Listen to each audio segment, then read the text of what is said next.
after the revolution.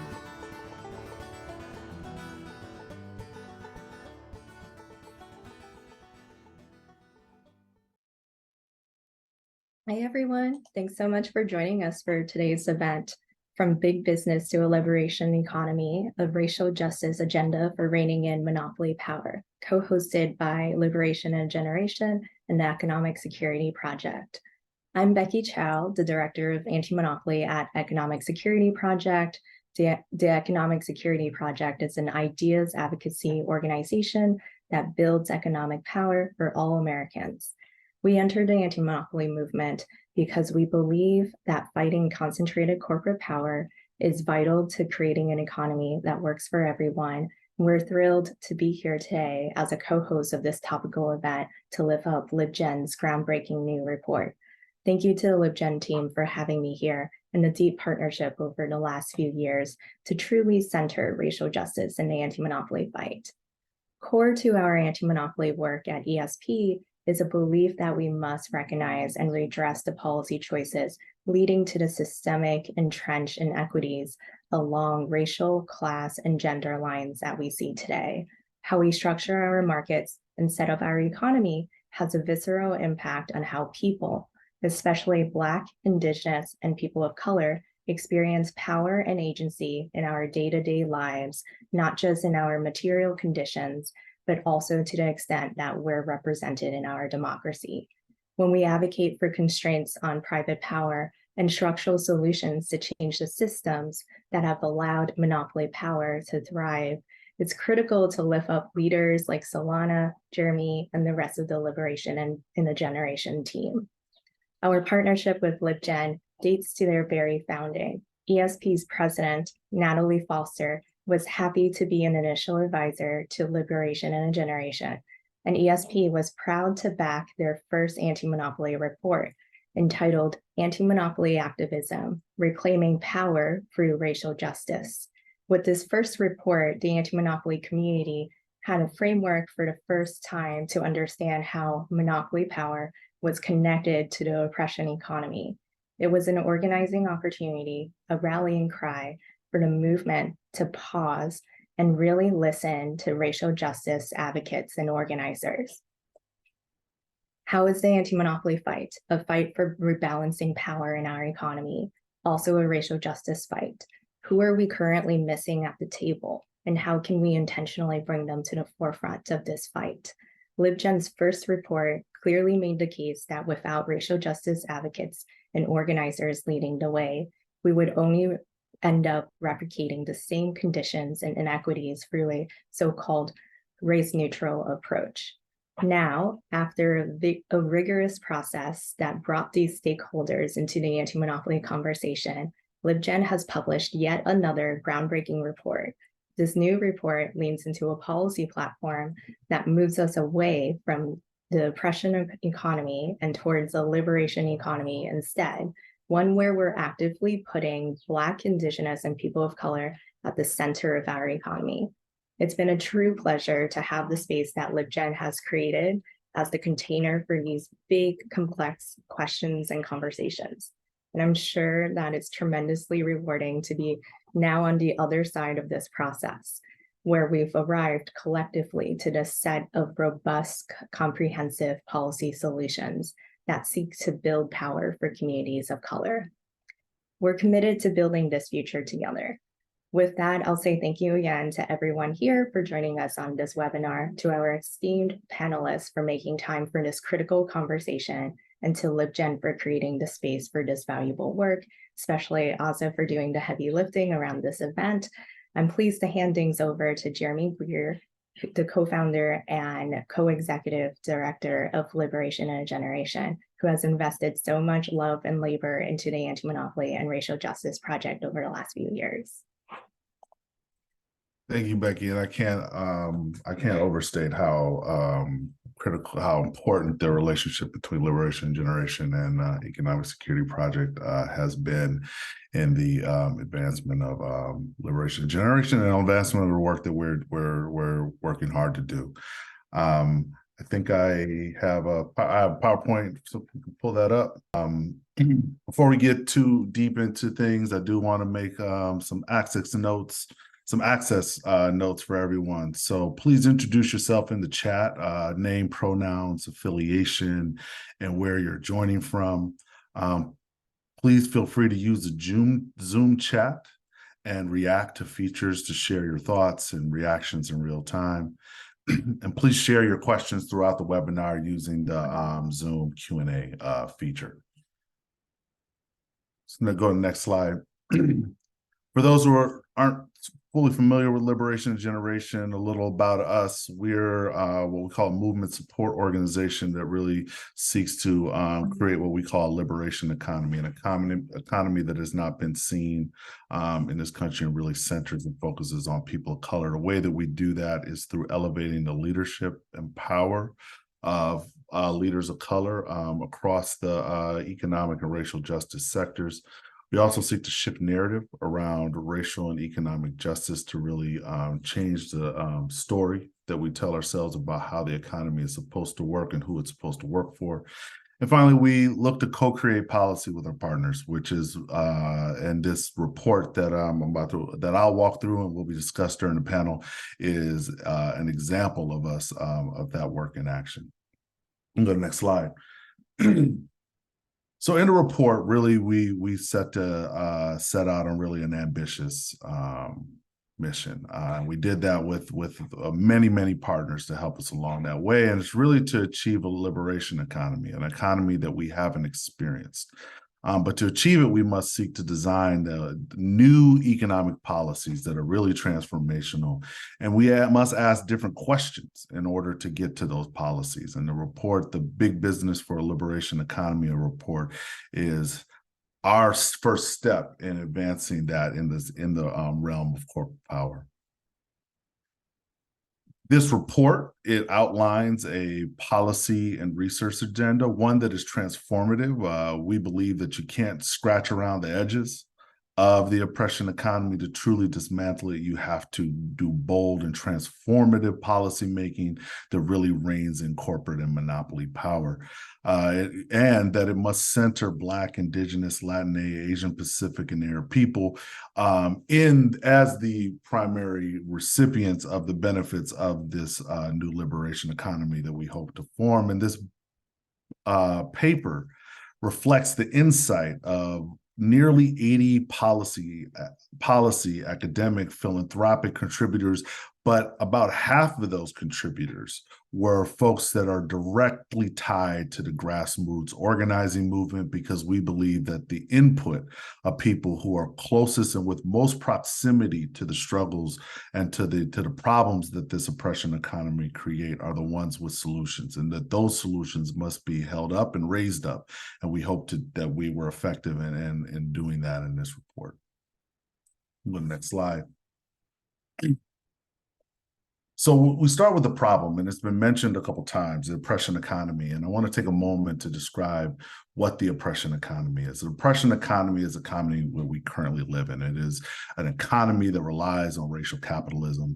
It is an economy that that criminalizes people of color, that operates a dual financial system to suck wealth away from people of color rather than bringing it to them.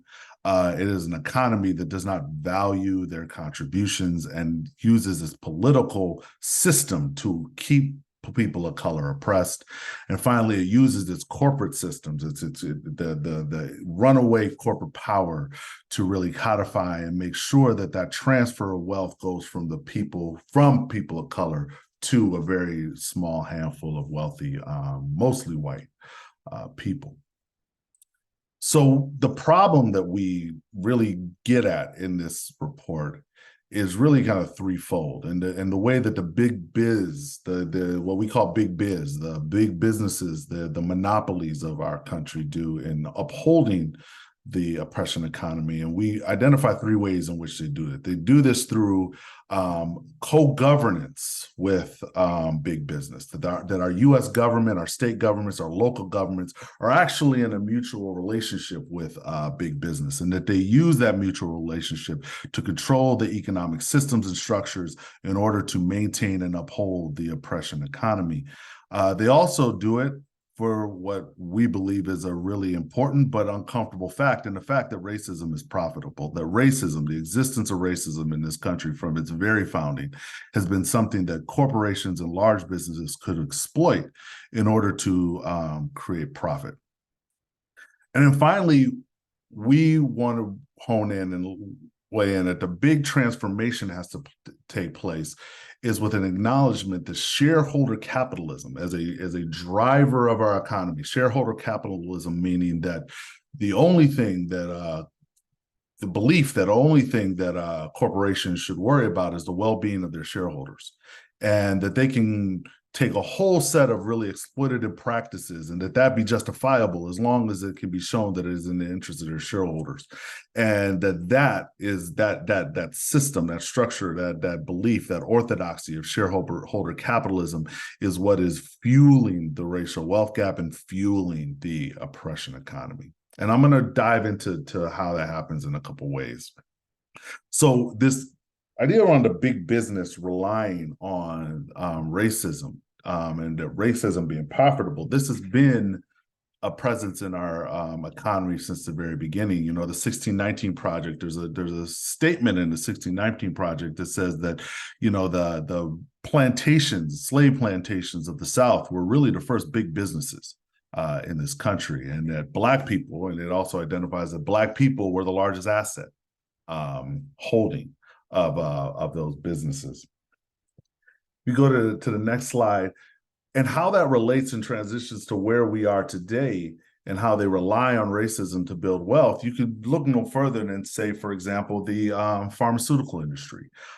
Take in the way that they manipulate patents in order to gain and expand their wealth. An example is the drug Humira, which is a drug that is used to treat arthritis, a condition that disproportionately affects Black people.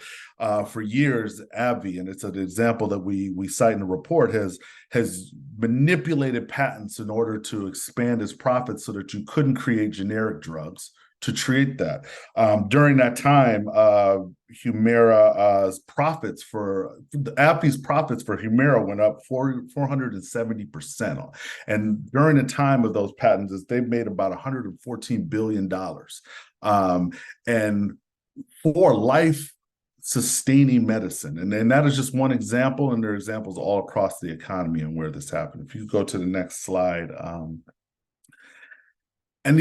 So another example that highlights is this co-governance between big business and the economy. And really what we believe and what we've identified is that it really creates this circle of oppression, the cycle of oppression in which profits and racism is the driver, like the racism is profitable, and that the profitability of racism suppresses the economic vitality of people of color. And make them poor and create the conditions that they're in. It isn't a lot of the things that we're told. It's actually the system itself that is creating the poverty that Black and brown folks suffer with, and that it's upheld by suppressing their political power. That the suppression of folks' political power is what is holding them back from what we all have to do within a democracy, is to influence that democracy so the profits are no longer racism no longer profitable. On this slide here is where we talk about shareholder primacy, and why shareholder primacy is really driving this inequality is that the vast majority, as you can see by this chart, is of shares in companies, stock in companies is held by white people. You can rarely see the Black and Hispanic holdings of stocks because it is so dwarfed by the share of stocks that is held by white people. So much so, if you go to the next slide, a recent study showed that if you were to give reparations to Black folks and did nothing to address the issue of the gap in capital gains, meaning the gains that people get from holding stock, that if you did nothing, you would immediately see the racial wealth gap reestablish itself. That only by equalizing those capital gains would those reparations actually have effect. Now, I don't say this to say that we shouldn't do reparations. Of course, I believe that we should do reparations for the harms that have happened in the past, particularly to the Black and Indigenous people. But what we have to do is put that together with reforms that really shift the power in the economy so that the economy is working for Black and brown people along with those reparations. You go to the next slide. And that shift is really what we call moving towards a liberation economy. And this report really talks about the set of policies, identifies some research questions. I'm not going to go through everyone because we don't have the time and we really want to get to hear from this wonderful panel. But I suggest everyone take a look at that report. And if there are policies in there that you're particularly interested in, we're open and we want to talk to people about how to advance some of those policies because we believe that through this process, we've identified things that could really have that transformative effect.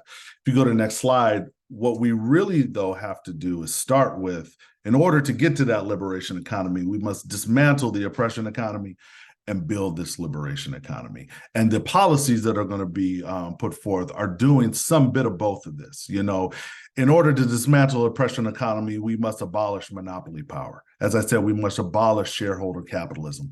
We must abolish extractive financial markets.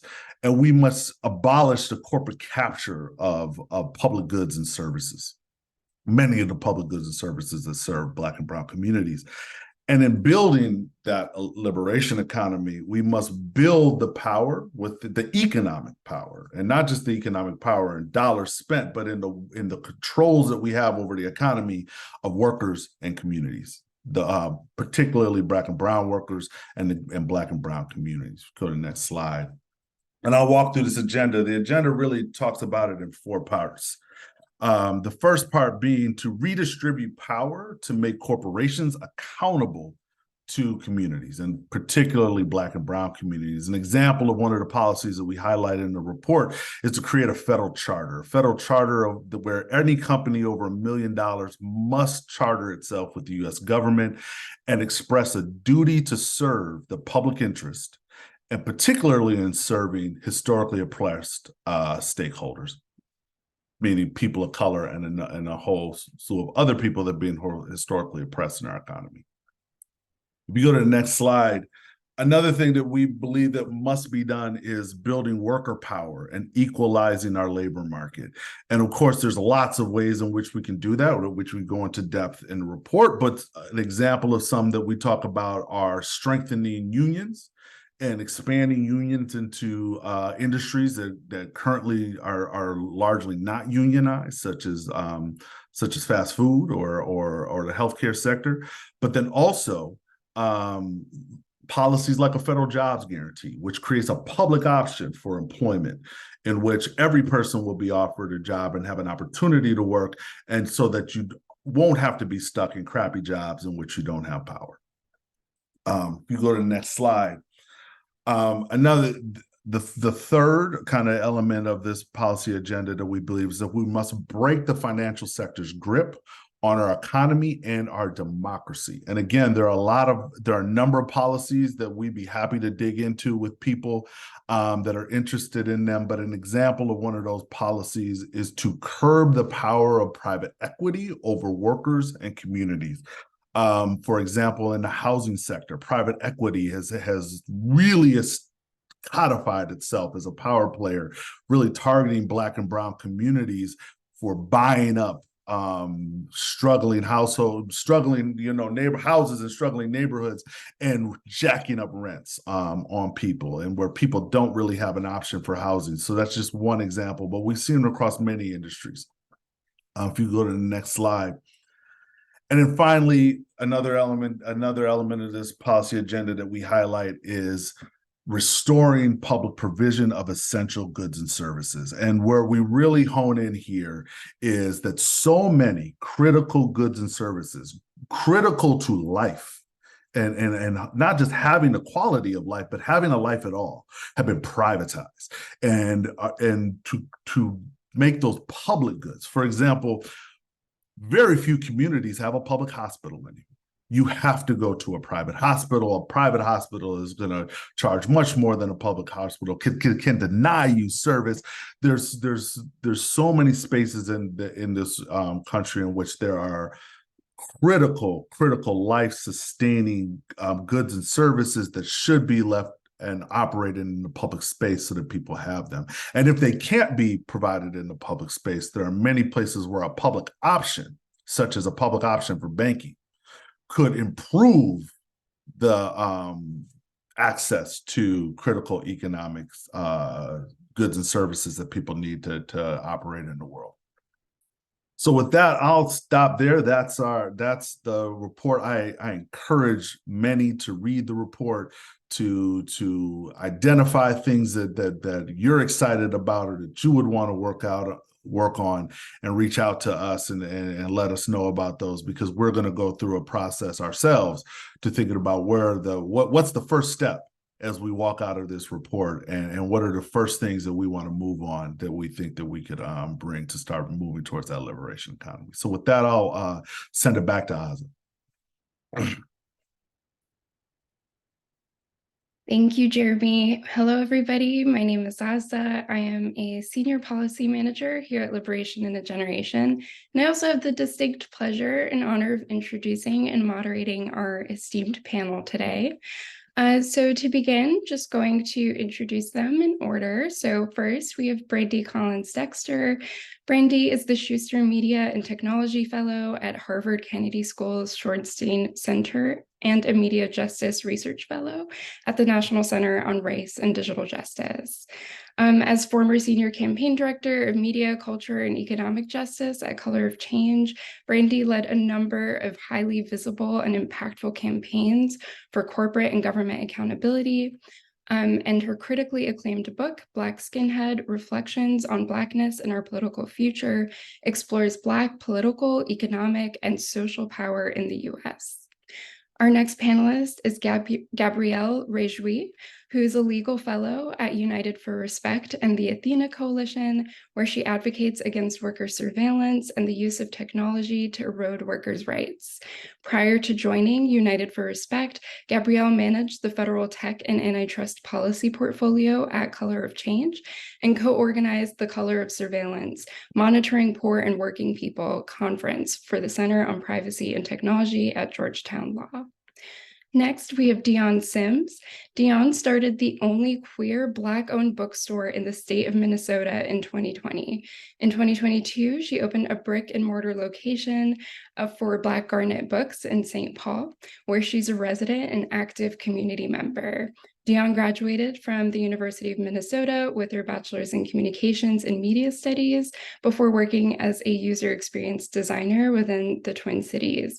Her design work is imbued with a passion for accessibility, deconstructing white supremacy in tech, and an equitable lens for all tech users. Dionne is also a member of Main Street Alliance.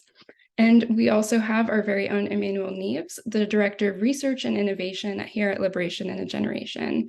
Emanuel's work is informed by his upbringing in a working-class Puerto Rican household in Atlantic City, New Jersey, and has spent his career advancing progressive economic policies and helping policymakers understand and address barriers to economic prosperity. So we have a really rockstar panel, and I'm really excited for us to just dive right in. So I'm going to begin with just a bit of context setting and an opening question for everyone. Because over the last few years, it's been a time of contradictions. It's been a time marked by an ongoing pandemic, an emboldened far right that's been bent on usurping power, accelerating climate crises, and other cataclysmic social changes. And through it all, major corporations, those big businesses that Jeremy was speaking to, and the ultra wealthy have exploited that social upheaval to grow their bottom lines and exert greater control over all of our lives and livelihoods. But communities are fighting back and winning, and their resistance has laid the groundwork for some major policy shifts over the past years. And we have seen bolder anti-monopoly enforcement emerge as well, from the Federal Trade Commission's lawsuit against Amazon to a resurgent labor movement. Communities, organizers, and advocates are all directly confronting corporate power.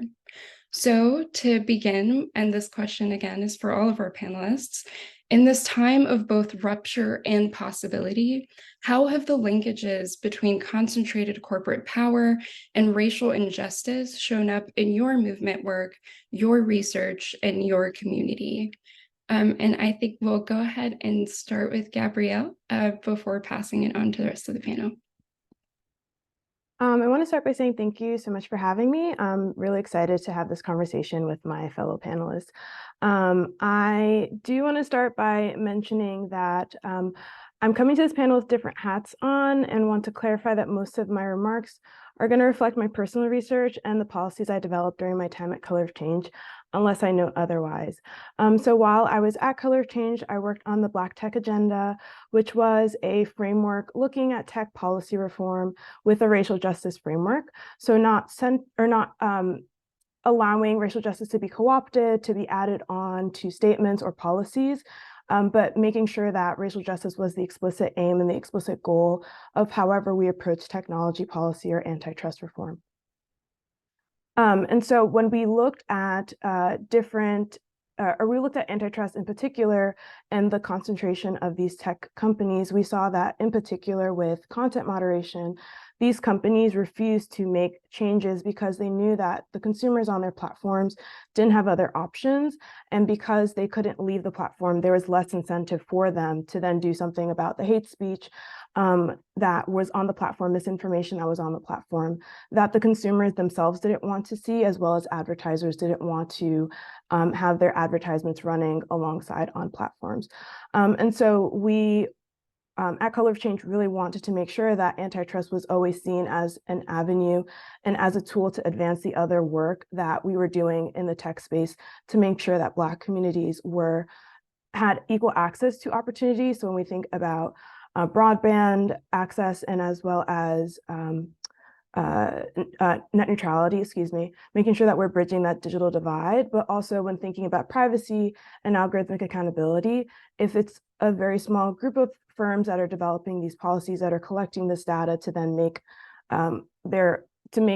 profit, it's a surveillance economy. We want to make sure that antitrust is a part of those conversations, as opposed to it being a wedge issue, dividing efforts to ensure that there is civil rights and racial equity in these tech policy reforms.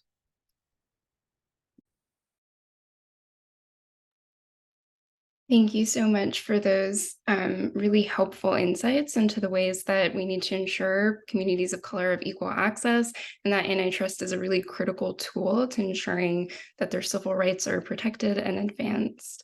I will go ahead and pass it next to Brandi. Yes, hi everyone. I want to thank Liberation in a Generation for doing this report. I feel like it was a report that I wish I had when I was coming into this space, because it really locks together so many key pieces of analysis, values, and history that I feel like I needed. And I'm really ruminating or thinking about the history piece. And one line in the report I think really sticks with me, and that's racism is a key feature, not a byproduct of capitalism. And I think that often gets lost in these conversations. Racial justice is often like window dressing on what is a fundamental foundation of the discourse that we're having in this space. And I think of the history, even thinking of my own family and the research that I had to do for my book that I wrote. And what I found in my family is that there's two stories of the American dream disrupted by corporate power and oppression capitalism, whether it's my family in Tennessee being tobacco farmers with over 100 acres of land that had that attacked by tobacco monopolies and the Klan and had it whittled down to just a couple of acres. Whether or not, you know, our sons, my uncles kind of like driven off of that land and going to Chicago and building up something new only to have that disrupted, whether it's my family on my dad's side in Mississippi that had over 100 acres of land in the 1800s that was taken away through local monopolies. Again, this is stuff that like feels very present. And when we think about regulation from Reagan and or his efforts to deregulate in the 80s and using the Southern strategy to do that, that's not an accident. I think, you know, I want to uplift a few pieces that stuck with me in the report. And so this idea that reparations is not enough without other restorative and reparative policies feels extremely profound for me. I think about this even in my work with Media 2070 that does work around media reparations and restorative policies that talk about what it means to function in a system where 90% of media is owned by just 6 companies. I think about loss of space and place and what that means. And when they talk about in the report, community organizing as a superpower, we're looking at a lot of those spaces that were hubs for community organizing that have been lost. The land in which people did organizing in church and in mosque. We're looking at the loss of cultural spaces. We're looking at the disruption of Black businesses and banks within those communities and the impact now. And when they talk a little bit about institutions and the threat of elite capture and what it means to build institutions that operate outside of the specter of influence of corporate power and moneyed interests. And I think that that idea within that and what we're talking about throughout the report and what I see in the recommendations is very crucial to our understanding of how we have to engage in these fights. Thank you again. Thank you. That is such helpful set of reminders and grounding, especially the reminder that it's not enough to just close gaps in the present, but to address the underlying set of conditions that create those disparities in the first place, and just how entangled and codependent the structures of capitalism and racial injustice are. I'm going to go ahead and pass it over to Dionne to share some opening reflections as well. Yes, hello. Thank you for having me here. This is something I feel super passionate about, the anti-monopoly and also just specifically anti-Amazon community work that's going on right now. It's something that makes me feel really excited, especially after what felt like a decade of unadulterated Amazon worship nationwide. It really feels like we're coming into something new and different, and especially with the FTC and other lawsuits being put against Amazon, it just really feels like something is gaining steam. And so thank you for having me here to talk about it.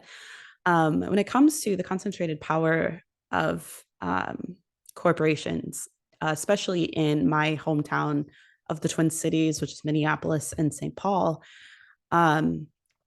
it's very easy to kind of create a timeline starting in the 90s where you know, Amazon started as a bookstore, a new version of a bookstore, but a bookstore nonetheless. And during that time period in the 90s where Amazon's starting up, the Twin Cities had a very vibrant independent bookstore community that included multiple Black-owned bookstores. And it's something that the community members still remember. It's something that community members still bring up to me when they come and visit my store, which when I started it in 2020 was the only Black-owned bookstore in the entire state.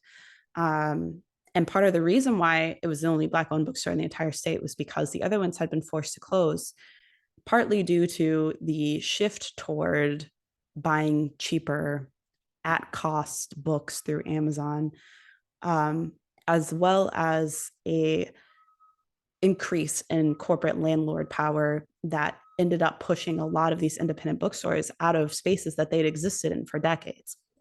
So I still have a lot of people who come into my bookstore and say, oh, do you remember, you know, Uhuru Books? Do you remember, there was another bookstore in Minneapolis that, of course, I'm gonna blank on the name right now, but these community spaces that people felt very strongly about and still feel very strongly about, because there is a historical importance to Black bookstores. Those spaces have been hubs for community organizing. They've been hubs for education. And, you know, when I was doing my research for starting my bookstore, what I really saw was that the years of not having a Black-owned bookstore in the Twin Cities or in the entire state really did a number on our community, really left a lot of neighborhoods that were regulars at those stores feeling unmoored. And so for me, the breaking up of monopolies, the lowering of corporate power, whether it be landlords, whether it be corporations like Amazon, it's something that is deeply personal. It's something that is, of course, plays a part on my own livelihood. Whether or not I can pay my bills deeply depends on Amazon getting put in check. And so, you know, as I go forward with this work, and as I've gotten more involved with the Main Street Alliance, which for people who don't know, the Main Street Alliance is a coalition of small business owners and small business leaders with the intention of creating more power, more worker power, more small business power in order to create policy change and more equity within the nation. As I got more involved with Main Street Alliance, it really helped me figure out that, you know, Amazon isn't something that we have to just accept. There is change that can be done. And so I'm just excited to get to be part of that change with everyone here. Thank you so much for those reflections, Dionne. I'm going to go ahead and pass it to Emanuel to close off this opening question for us. Thank you, Azza. So I'd like to answer this in two ways. I think first, building on what Gabrielle, Dionne, and Brandi have shared, I think broadly, we've articulated some of this in the report, and obviously we'll speak to this more in this conversation, but broadly, the linkages between concentrated corporate power and racial injustice show up in several ways in the economy. And in fact, it seems like it's a never-ending list of the connections between these two. So from labor exploitation that leads to suppression of wages and worker rights that disproportionately impact people of color, to environmental racism that leads to BIPOC and low-income communities and neighborhoods to be disproportionately targeted by large industries and big corporations looking for the easiest path to place their waste sites, their factories, their warehouses, and other facilities with, that emit significant pollution and emissions, to gentrification, the commodification of our homes, and communities that see large corporate landlords buying up home after home, block after block of the areas that we've long called home, whether by choice or because we had no other option, that then drive up our rents and really drive us out for a number of reasons, including that we may not be any longer suitable for these kind of quote up and coming neighborhoods.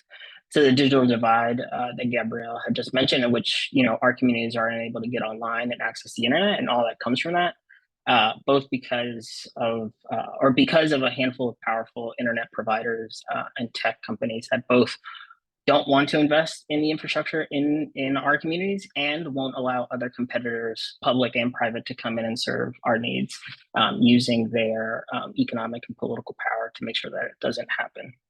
Now, the other way I'd like to answer this question is by bringing in, kind of following up what Jeremy had done at the top, is bringing in a couple examples from the report that provide, I think, clear pictures of the linkages between these two issues. And so the first one that I'll raise is more so an example about, I think, the lack of care and respect, frankly, from corporations about communities of color and about really addressing racial injustice, which is in the aftermath of George Floyd's murder. About 50 of America's largest corporations pledged about $50 billion to address racial injustice, only to then find out that 90% of those dollars were really just investments in loans that they then could profit off of. And so kind of rinsing and repeating the cycle of ensuring that racism is profitable. The second one comes by way of Abby V, which Jeremy had mentioned just a brief moment ago, which over the past 2 decades has been able to exploit the US patent system to create a legal monopoly for itself with Humira, which is used to treat a number of autoimmune diseases. And so expanding on what Jeremy had mentioned, manipulating the system in their favor, they were able to generate $200 billion in revenue from this one drug alone since 2002 when it was first approved. And 114 billion, more than half really, of those dollars came in just the last 7 years when it was able to fight off threats of generic competition. And again, unfortunately, Black and brown people disproportionately are more likely to suffer from chronic illnesses that are treated by a drug like Humira, which leaves us at the whim of a company to provide us with such a critical drug, a reality that isn't lost on big pharma and this company in particular, which since 2002, as Jeremy mentioned, raised the price of this one drug by 470%, which at the end of its monopoly, just I think earlier this year or late last year, the treatment had a sticker price of $80,000 per year at the end of its monopoly, and frankly, at the end of its monopoly over the drug, and frankly, over many of our lives for those who need this drug. And the final example that I'll bring in comes from the labor market, specifically the migrant labor market, in which about 250,000 to 300,000 migrant workers are brought to the country to work on farms throughout the country through the H2A program, only then to be tied to a single employer with few labor protections, leading these workers to be considered, quote, indentured servants who should be subject to even criminal sanctions if they refuse to work, as a group of H2A migrant workers claimed in a lawsuit against a number of Western ranchers in Western states. And so naturally, that kind of concentrated power leads to theft, leads to abuses in the workplace, poor working conditions. And so for this group of workers, over a 10-year span, about $7 million were stolen from them. And that's not a problem that's limited to, sorry, I timed myself. That's not a problem that's limited to a small group of migrant workers. It's really a problem that impacts us all, since corporate America has used their wage setting power to keep our wages about a fifth lower than they would otherwise be in a perfectly competitive market, to say nothing of the billions of dollars that are stolen from low income workers every year, particularly workers of color. And so yeah, those are a few other examples of how these things show up, but it's about power, it's about theft, it's about dominating our lives and exerting control, all in the name of boosting the bottom line. Thank you so much for that. You all have offered so many examples already of the ways that corporate concentration has disproportionate effects on communities of color. And I want to drill into just one of those pieces. Actually, Emanuel just wrapped up by providing examples from the labor context. And Gabrielle, I'd love to turn it to you to help us understand that picture more fully as well. Because in this current moment, we're also seeing a real resurgence in labor organizing and militancy, and what looks to be a real reorientation from anti-monopolies past more contentious relationship with organized labor. So in this time of seeing kind of federal agencies take more aggressive anti-monopoly action, but still seeing in the many ways that workers continue to bear the burdens of just really widespread economic precarity and inequality, I think it would be helpful to hear more about the connections between building worker power and a sort of racial justice rooted anti-monopoly vision. What's at stake for workers of color right now in their fight to rein in corporate power and rebalance the labor market? So the most immediate thing at stake for workers when the labor market consolidates is the number and quality of jobs. So we want competition in the labor market for some of the reasons that Emanuel named. If there's competition, there's higher wages for workers, there's better benefits, there's safer working conditions.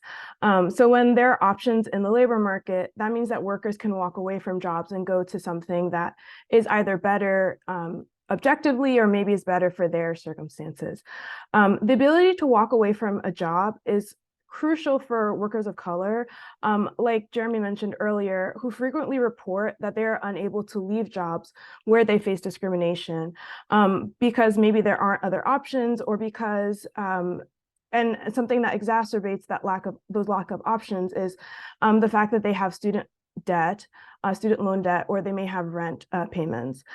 So if workers have more say in a company, if they're able to advocate for higher wages, for better conditions, better benefits, there are also able to impact other factors that result from a concentrated market, such as when stores are closed or when there are mass layoffs because of redundancy. So if workers have more say, then they can argue against some of these impacts, or can argue to reduce some of the harm that will cause from these decisions. These are matters that unions have bargained with management over in the past and have been successful in protecting workers. And this is something that we don't really see antitrust enforcers like the DOJ or the Federal Trade Commission doing to the same scale or efficacy. But as the report outlines, corporate consolidation impacts more than jobs. Workers also care about the increased cost of healthcare. They care about climate disaster, and they care about the spread of pollution because workers reflect the communities that they come from. These are communities that want an end to racism, misogynoir, Islamophobia, the list goes on. These are communities that want an end to imperialism, communities that want investments in affordable and quality education. So increasing worker power will create a check on corporate power and advance these interconnected issues that will advance racial justice. Workers are among the first to know about some of these decisions that are going to harm our communities. And if empowered, they can be the first to challenge these decisions by companies that will obstruct racial equity. For that to happen, we need to expand who is covered by labor laws. So the first folks that always come to mind are agricultural workers who, due to dealings when a lot of our labor laws were put into place and were enacted into law, were carved out of a lot of protections. Gig workers also come to mind, other independent contractors. We need to make sure that there isn't this this arbitrary line of who is deserving of labor protections and who is not deserving of labor protections, a line that often falls along racial and racialized categories. But in addition to expanding who's covered by the current laws, we also need to create more robust protections as the report outlines. We need to make it easier to form unions and other worker collectives, but then we also need to make it easy for organization or for unions and other labor groups, once they're formed, to get a contract. It's really difficult to get a collective bargaining agreement, as we look at Amazon and Starbucks, how there have been a lot of wins, but they haven't been able to get that first contract. And then also we need to empower and resource our enforcers of the labor law, so that when labor laws are being broken, there are actual consequences and there are actual accountability to ensure that these protections that we're advocating for, that we will be putting into place, are not just in name only. Thank you so much for that. We also heard Brandi and Dionne speaking powerfully as well to some of the loss of these independent community spaces, these hubs for organizing, for exchanging information. And so in light of that, I want to turn it back over to Dionne and hear more about how, in this moment where the Federal Trade Commission has brought this historic suit against Amazon for its e-commerce monopoly, and the many ways that that has shed light on how this corporate monopoly squeezes small businesses and has really risen to dominance through extractive and exploitative tactics. The lawsuit itself doesn't expressly consider racial equity, but we know that people of color face unique challenges in starting a business. And we know that small business owners like yourself also play such a central role in community. So with that, can you speak more to the ways that small business owners of color are not only uniquely harmed by Amazon's monopoly power, but how those harms also reverberate within the communities that you are part of and live within and serve? Yeah, absolutely. So One of the things that you're required to do when you're starting up a small business, and you're looking for grants or you're looking for loans or anything like that, is detail your understanding of the market, detail your understanding of your competitors. For independent bookstores, a lot of people would say that our main competitor is Amazon. However, Amazon, for the majority of their books, sells their books at a loss below what the wholesale price for a book is. So if we wanted to actually be competitors with Amazon, we would have to just lose money every single day, which obviously isn't a real competition. So one of the issues with that is that you then have a group of people in this scenario, Black people who would like to start bookstores in this industry, who are then coming into it with the incorrect notion that they are competitors with Amazon, and that is something that they should and that they can compete with. And it's simply not that way. You cannot sell all of your books at a discount. You cannot offer free shipping. These are things that we are constantly advocating with our local government with, when it comes to whether or not we can curb the power that Amazon has. For example, France, because they care so much about their independent bookstores specifically, they have one of the highest one of the highest independent bookstores, concentration of bookstores per capita in the entire world. And one of the reasons why they're able to do that is because when Amazon showed up and said, we want to operate in France, the French government put into place a number of laws, including that Amazon is not allowed to sell their books for less than a 5% discount in France. They're also not allowed to offer free shipping for books in France. They have to charge something for shipping. And most recently, France stepped it up a notch and said, you actually have to charge the same amount, like the market amount for shipping that independent bookstores are charging, because Amazon was only charging 1 cent for shipping as their kind of way to get around that law. And so I think when we're considering the ways that small business owners are harmed by Amazon, it can kind of feel hopeless. And something that helps me feel less hopeless about that is looking at the ways in which other areas of the world are handling Amazon. And then when it comes to the way in which, Amazon is felt within the community, well, as something that I touched on earlier, is that when our bookstores have to shut down, when our community spaces are disappearing, there is that sense of feeling unmoored. There is that sense of not having buy-in in your own neighborhood. There is the sense of not feeling as though you belong where you live, as if you don't have a say in the culture of your state, of your city, of your neighborhood. And that has long-term repercussions. I'm seeing it so much here in the Twin Cities in Minnesota. And it's something that I have been advocating. I've been advocating for more Black bookstores ever since I started mine in 2020. And there was this kind of excitement around it of, oh, it's the only one. And I was like, yes, but that's not a good thing. That's not something to celebrate, that I'm the only one. We need more. We need more options. We need people to not have to drive 20 minutes to get to a Black-owned bookstore. There should be one within 10 minutes of them, the way that there are white bookstores here. And I think that that's something that in the long term is going to allow people to feel connected, not only to their other community members, but also just to the economy, their local economy. And that allows them to also be able to see themselves as potentially becoming a part of that economy, rather than feeling like, oh, my only option is to work for a big corporation versus perhaps starting up their own business. Thank you so much for this.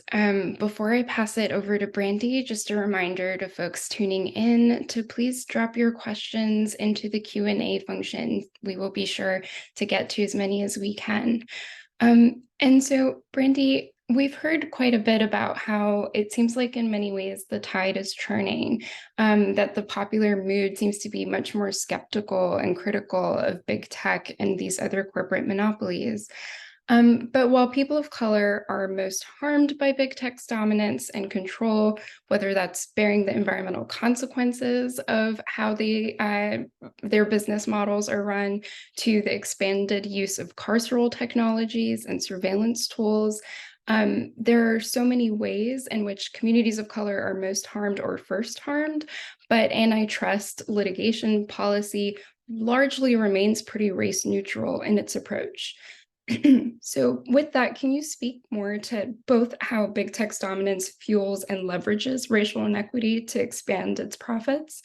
And also, what does this point to in terms of the kinds of anti-monopoly policy and movement interventions we need to actually transform communities of color's economic condition and advance racial justice more broadly?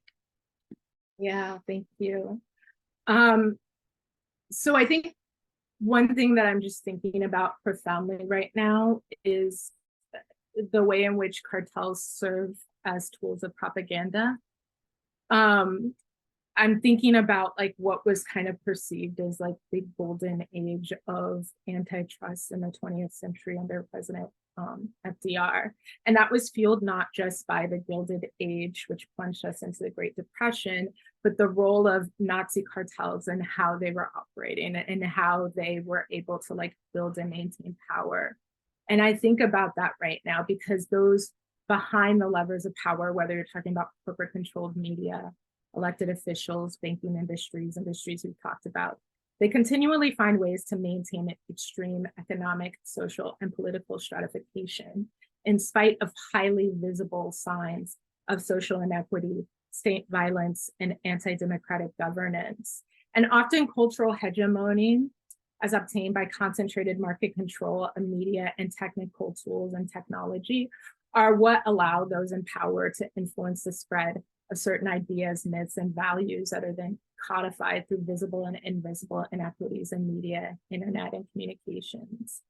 And so like, to me, I've spent a lot of work in the tech space. I've done stuff around content moderation, you know, playing whack-a-mole and all of those different things. And what I've come to fundamentally believe is that the two most important fights we could be waging and winning right now are in antitrust and regulation and in labor fights, especially when you see that in light of a lopsided American economy in which 10% of companies accumulate 80% of profit, and a significant portion of that comes from tech industries and specifically tech giants. And so one of the things I appreciate about this report is that it both names that and offers some clear recommendations that I want to uplift. One is starting with the tax structures that are often found in our current tax codes. When you look at the Silicon Six, Amazon, Meta, Alphabet, Netflix, Apple, and Microsoft, they all paid about 3.6% in income taxes, and their collective 6 trillion plus revenue on their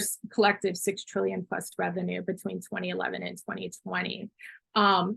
Salesforce paid 0 in US federal income taxes. And so this recommendation of redistributing corporate tax regimes, whether that's tripling corporate minimum tax from 15% to 45%, taxing the wealth of the ultra elite, or closing corporate tax loopholes to ensure tax fairness, that is critical for us to like be fighting and building towards this idea of reforming worker and trade policies that subordinate workers and economies and their economies to US corporations. I think about some of the stuff around digital trade and the importance of being involved in that fight, which is a fight that a lot of people aren't necessarily seen as like a highly visible aspect of the labor fight, but a key goal of the tech industry's digital trade agenda is to impose rules that thwart governments from being able to proactively monitor, investigate, review, or screen AI and algorithms by forbidding government access to source codes and detailed descriptions of algorithms.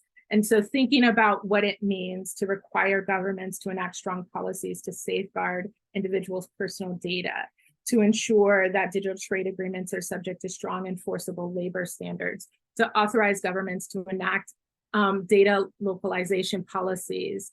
All of that is important and meaningful work that we have to be invested in. And finally, I'll say a really key thing here too is whistleblower protection, as Gabby and others have talked about.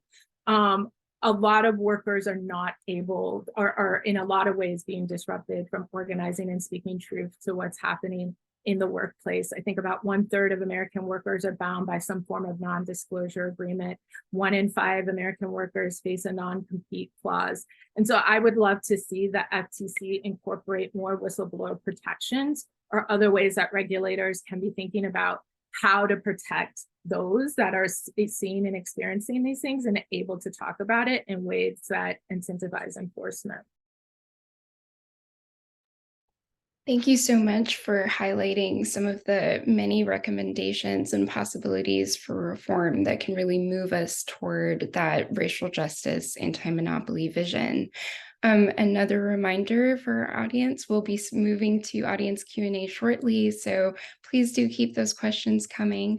Before we move to that though, I do have one larger question I want to open up to the full group here.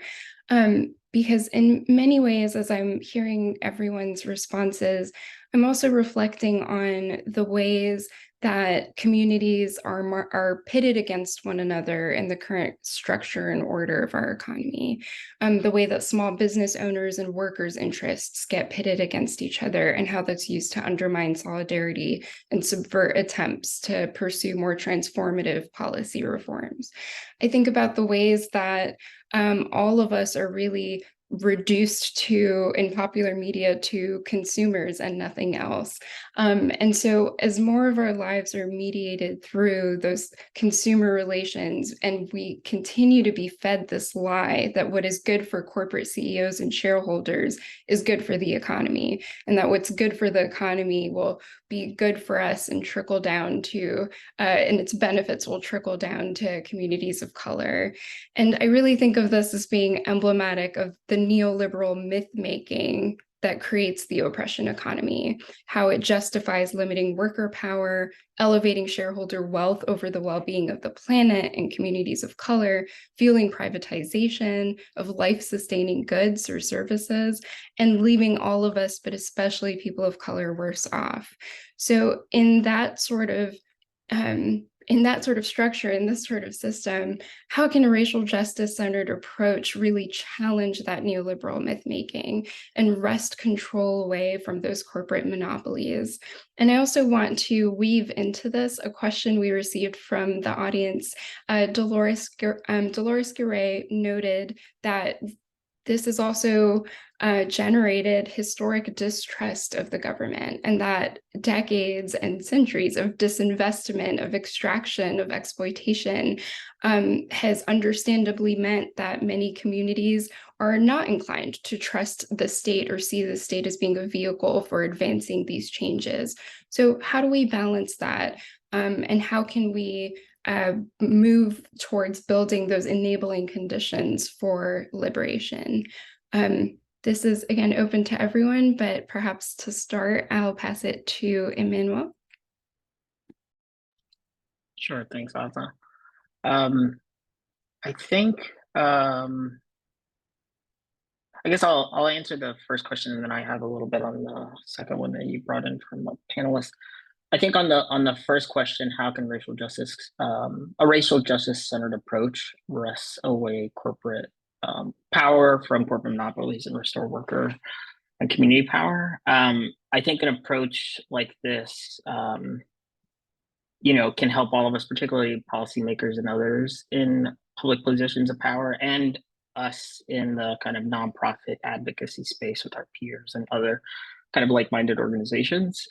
Recognize that the harms of monopoly power aren't just economic, they're also social, they're environmental, and most importantly, bringing it back to the importance of this conversation, it's about race, which is the through line in so many of the issues that we've talked about on this call, and that so many of us are working to address. And as Jeremy had mentioned, at the center of our economy is racism and the profitability of racism from elite institutions and actors in large corporations. And so by shifting the focus from a kind of a purely economic, a focus on pure economic metrics to a broader racial equity considerations, we can meaningfully develop antitrust policies that don't just consider the harm to consumers in terms of prices.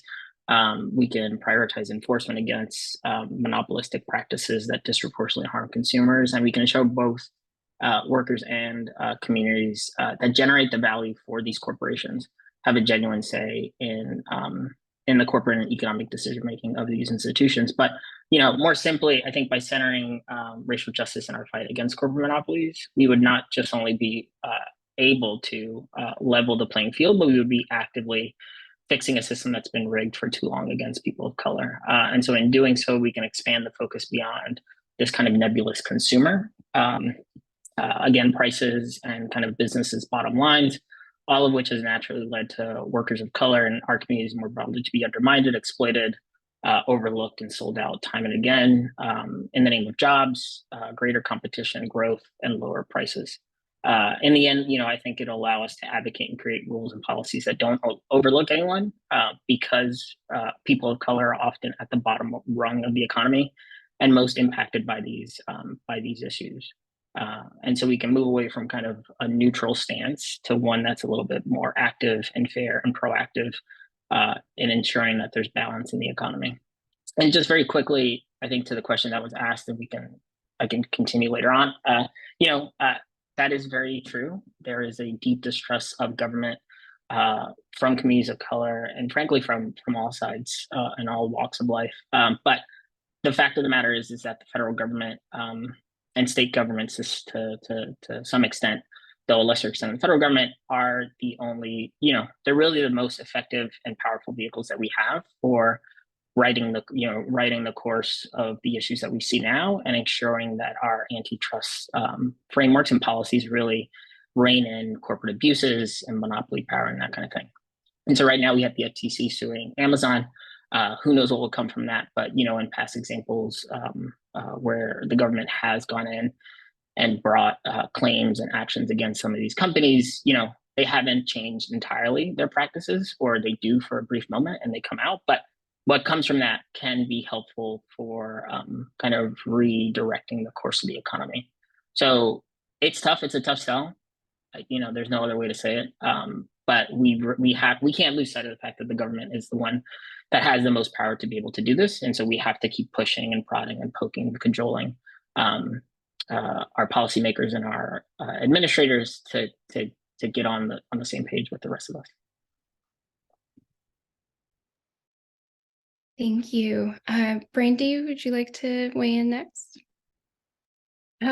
Sure. I mean, I guess one thing that I'd love to take a sledgehammer to through this process is I've sat with a lot of people in Congress and regulatory agencies with opposition next to me, and I keep hearing this refrain that big business ensures innovation and that we have to protect the ability to innovate. And I kind of want to be like, this is some bullcocky on numerous levels. I think, innovation is commodified by those with the power of resources to go through, the process, whether it's, access to resources to even own or start a business, or to be able to walk in to a bank and get, loans that many of us don't have access to, or the ability to go to through a patent process to protect our intellectual property. I think about the research and work that Gabby and I did at Color of Change, which talked about, during COVID relief, when PPP came through, a lot of Black and Latino businesses didn't even get a chance to get out the door on an application before a lot of that money was swept up by a number of different businesses, even though those were the businesses most on the front line or threat of being closed. And so I think about really how much this work has to kind of challenge that idea that innovation belongs to you know, the Mark Zuckerbergs of the world and not us. And I think, you know, this idea of trust is an interesting one, because like safety, security, and promise is something that's been elusive to our communities in a number of different ways, or at least it's like looked very different within our community spaces. And so when you're one of the things again that I love about this report is when you're talking about that history, that's what we're up against. And we've yet to fully see the government show up in its fully realized way. So I think that idea of showing up and earning the trust instead of expecting it through key messaging, which I know the question is not speaking to, but I think that is like a fundamental thing that we need to start seeing through antitrust enforcement, through the ways in which they're going after these like corporations like Amazon, in the ways in which they're actually showing up for workers. That's how the trust gets earned, not the funny business that we're witnessing right now. Thank you, Brandi. We'll pass it to Dionne for any reflections there. Yeah, I think that, you know, the question of how do we get people to trust the government? How do we get people to really come together behind this is a difficult one. And when I feel challenged by that kind of question, I try and get a little bit smaller. For example, how do we fight back against the way that corporations have done a campaign over the last few decades to get people to distrust small businesses to start with? For example, pitting owners of small businesses against workers. And what's interesting is they've done something very creative where they've actually changed the definition of a small business. So, for example, my business is myself and 3 others. And the state sees a small business as a business with 500 or less employees. The needs of my small business and the needs of a business that has 500 employees are very different.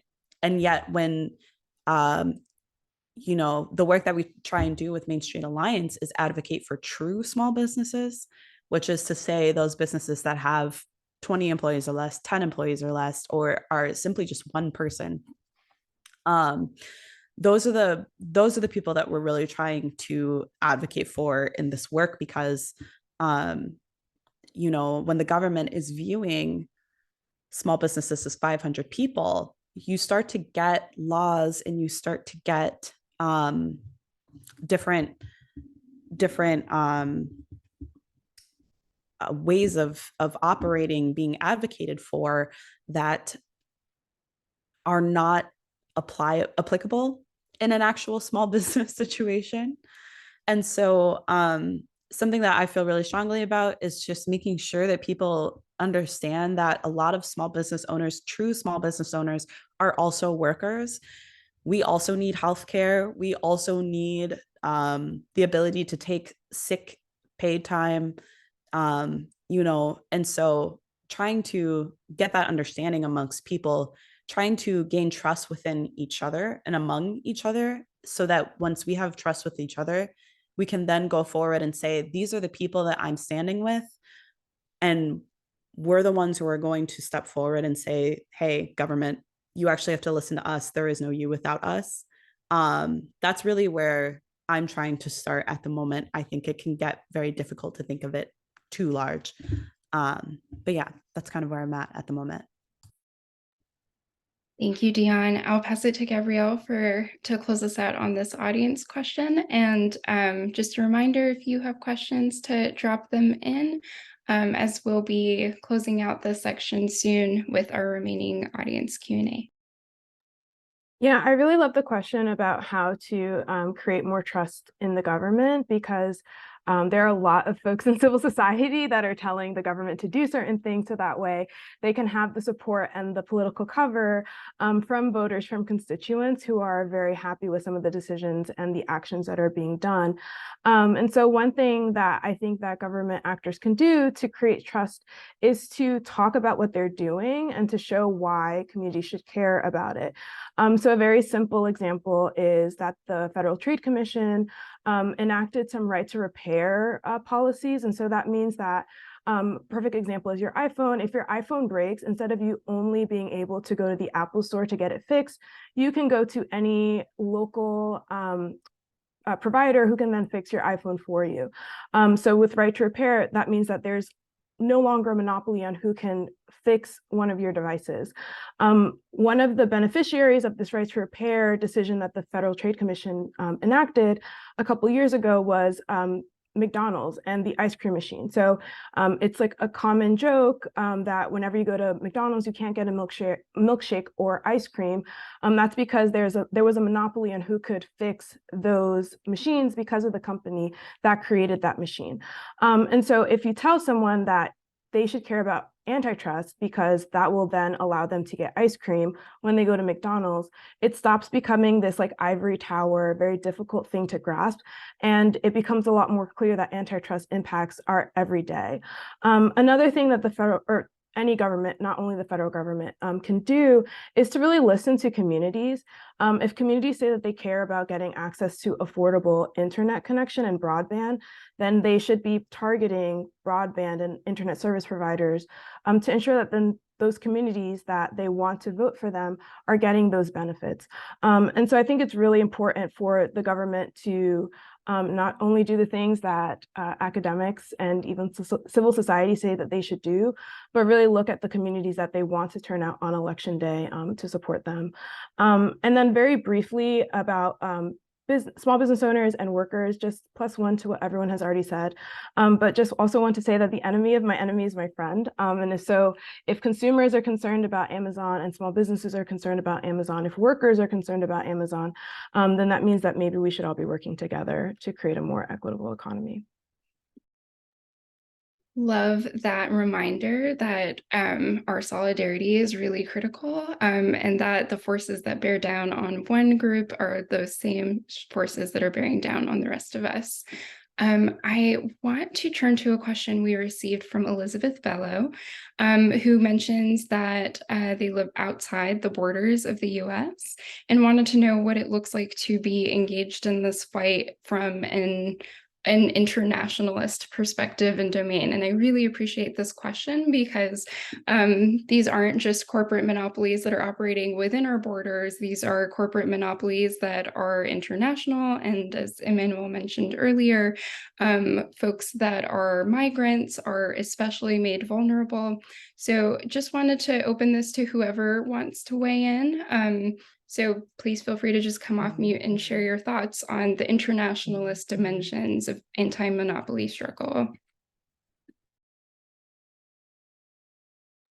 I can kick us off. I think something that I really appreciate about the report is just naming that some of the things that we're asking for when we want a liberation economy haven't yet been actualized, and we don't have examples that we can point to. But thankfully, with antitrust and other tech policy reform, we do have other examples in other countries that we can point to and direct our local governments to say that it's possible in France, it's possible in the United Kingdom, so we can also see it happening here in the United States. And so that's just one example of a way, if you have influence in a foreign country, to really push and to support some of the policies that we can then see it being incubated and actualized in another space that's very similar government structure to ours.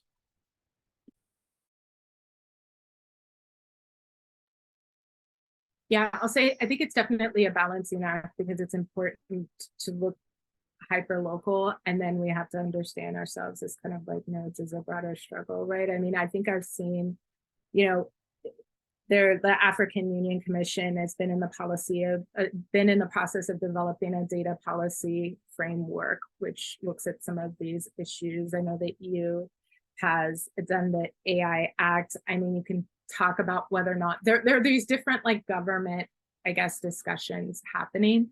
And I think it's really important within that to understand us as part of like a global movement. What does that work have to look like? What are the sort of like lessons, and how are we able to kind of like influence what these newly rolled out sort of government policies will look like. So I welcome the opportunity to have more of those discussions because I think they're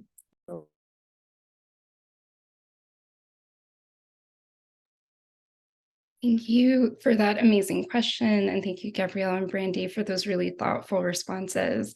Our last audience question is going to be from Cynthia Laurent. And I am going to pass it to you, Dionne. Cynthia mentions how much they enjoyed the example you brought of France's regulation of Amazon and wanted to hear more about options for local government bodies here to protect local businesses and better regulate corporations like Amazon. They know it's something they're exploring in other industries and would love to hear some more of your thoughts on what can be done at the local level to rein in Amazon's and other corporate monopolies. Yeah, I think that's a great question. I, as a small business owner, am not really like a policy person, so I can't speak to that exactly, but I do know that finding other people that are like-minded and also letting them know that this is something going on in other places, I think is really helpful. So for example, a lot of what I've learned in regards to the anti-monopoly fight against Amazon and why we should be even caring about that is from this book here, How to Resist Amazon and Why. It's by Danny Kane. He's actually an independent bookstore owner. He owns a bookstore in Kansas. But one of the things that he talks about in here is how, because we really haven't had another Amazon, you know, to the extent that Amazon exists in our in the last like 10 or 20 years, a lot of what we're doing is kind of new. And so, you know, I'm not going to pretend that we can like exactly emulate France and what they're doing. They're a lot smaller than the United States. They also don't have I mean, they have racism, but not the historical context of chattel slavery the way that we have, and the ways in which that has affected generations and also affects the way corporations operate here. So the way that we go about this is going to be a bit different. But I would definitely say to get involved with local organizations or even just other small business owners or other like-minded people. Start a book club, like figure out the ways in which you can advocate for this kind of work.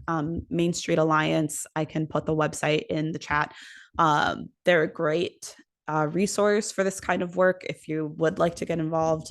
So yeah, that's kind of what I have at the moment. But I am hoping, I'm hopeful, I should say, in regards to being able to implement the kind of things that France has in the United States. Thank you so much for that. That also feels like a really actionable thing that our audience members can do and take on, and seems like a perfect note to really wrap this up. I want to just thank our amazing panelists, and please show some love in the chat for your thoughtfulness, for your wisdom, for your vision. I know I'm feeling really energized by the many different ways that you all have pointed to how we can begin today rehearsing that liberatory future we are building towards. So immense gratitude to you all. And I am going to pass it over to my colleague, Emanuel, who will help close out our webinar today. Thank you, Aza. Perfect. Well, thank you, Aza, for facilitating a great discussion, and thank you, Gabrielle, Brandi, and Dionne, for sharing your time, your insights, your expertise, and to you, Jeremy, for setting the table for the discussion, and finally to you, Becky, and the rest of the Economic Security Project team for co-hosting this event with us and opening it up. I think reflecting back on the discussion we just had, there was a lot of things that came up, a lot of themes that were surfaced, but generally one that that is at the top of mind for me is kind of this theme of reorientation.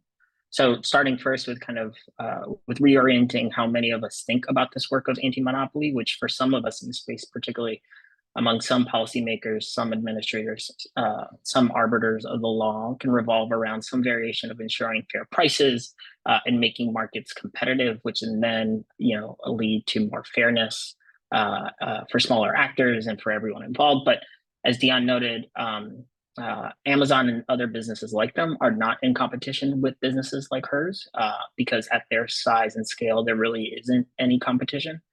So, it makes this kind of a lose-lose situation for many entrepreneurs like her, where if you try to compete, you lose, and if you don't compete, you also lose. So, in other words, I think we just have to, rather than embracing the pursuit of kind of competitive markets or innovation or any number of other things that come up time and again, we should be trying to fundamentally rethink the frameworks that we have. And so, on this kind of and so while fostering more competition is necessary, as Gabrielle had mentioned, we also need to be mindful of not letting ourselves get dragged too deep into this kind of false narrative of innovation that was mentioned earlier, or that there is competition in all market participants and that we can achieve that through kind of neutral approaches, because in the end, that's harmful to underserved communities and entrepreneurs. Building on this kind of idea of reorienting, bring in some of what Gabrielle had mentioned, we need to kind of change the way that change our approaches to anti-monopoly to end these issues of deservedness and protections that are fragmented worker power and worker voice. And we also need to come up with new metrics and of evaluating whether antitrust has been violated, and new rules for assessing who is impacted beyond, again, this kind of quote unquote consumer. In the end, we can't get this work right in ways that actually help people of color if we just continue to work with what we've got now, which completely overlooks people of color because of the focus on neutrality. Picking up a little bit more, kind of bringing, we also need to bring our anti-monopoly approach back closer to kind of the roots of our history of antitrust, with a view that kind of brings in the interconnectedness of our society and democracy and the impacts that these issues have, not only our pocketbooks and business bottom lines, but on all of us as a society. As Brandi noted when they spoke about what their family had faced in the face of big businesses, industries, and corporations, is that none of this is an accident, right? It's a key feature of our economy. It's long been a key feature from the very start. And so we have to reorient ourselves to directly address and speak to this fact with our partners, with our peers, with our policymakers and our administrators, because we have to address the underlying structures that make these issues possible if we want to really ever close any of these gaps that are here today. And then finally, to bring back something that Jeremy had mentioned at the beginning, is that we really can't scratch around the edges here if we're going to empower, protect, and support people of color as workers, as consumers, as communities in the economy. So we really have to fundamentally, again, rethink our thinking, our approaches, our policies, our enforcement mechanisms to center racial justice rather than prices and competition and innovation and so on in this work. So with that, I'll stop there. I'll thank you all for spending the last hour and a half with us engaging on these important issues. And so as we're closing out this session, we're actually going to launch a poll in just a second here to assess what issues you all have been most animated by and most interested in seeing us work on further. And I'll note here, as you all participate in the poll, that this is kind of the first step in the future of this work for us at LibGen, which is to engage groups and individuals like you all on this call and others in this space to get a better understanding of where we can add value in this space, so that we can pull together a body of work that advances what we've laid out in the report, while also complementing efforts being led by others in this space. So keep an eye out for future communication from us on this as we start to develop this future work in this space. And the results are coming in, but we will share those back with you all as we move along. And so speaking of sharing back, we'll follow up shortly with a recording of this event, links to further readings and resources, the results of these polls. But to close us out, thank you all for your time and for joining us today. And we hope that you all have a good rest of the day.